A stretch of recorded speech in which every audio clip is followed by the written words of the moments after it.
Footage இருக்க இடத்துக்கு துர்கா போயிருக்கா. என்ன நடந்திருக்கும்? அவ வந்தாதான் தெரியும்.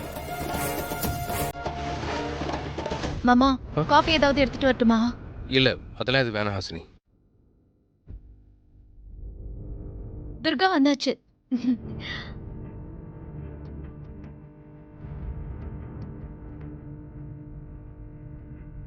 துர்கா, ஏமா ரொம்ப டயர்டா இருக்க? என்ன துர்கா, உடம்புக்கு எதுவும் முடியலையா? மனசு சரியில்லைம்மா. என்னாச்சு துர்கா? அந்த மந்திரி ஏதாவது திரும்ப மிரட்டினாரு உன்ன?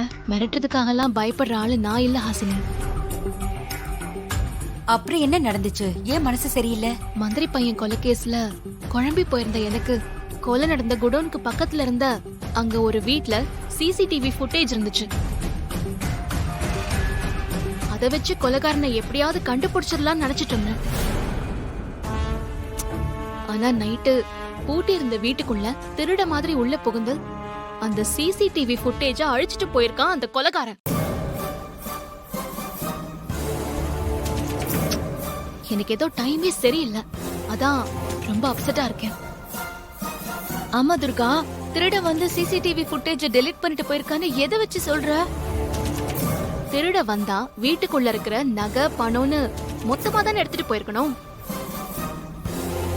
சும்மா பேருக்கு ஒரு நகை எடுத்துட்டு மத்த நகை பணத்தெல்லாம் அப்படியே விட்டுட்டு போயிருக்கான்.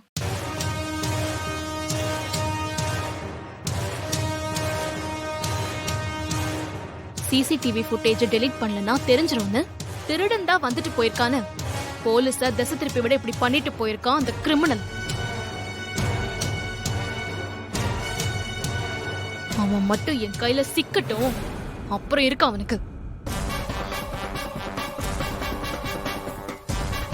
மினிஸ்டரோட பையனை கொலை பண்ணவன் தான் சிசிடிவி ஃபுட்டேஜையும் டெலீட் பண்ணிருக்கான்.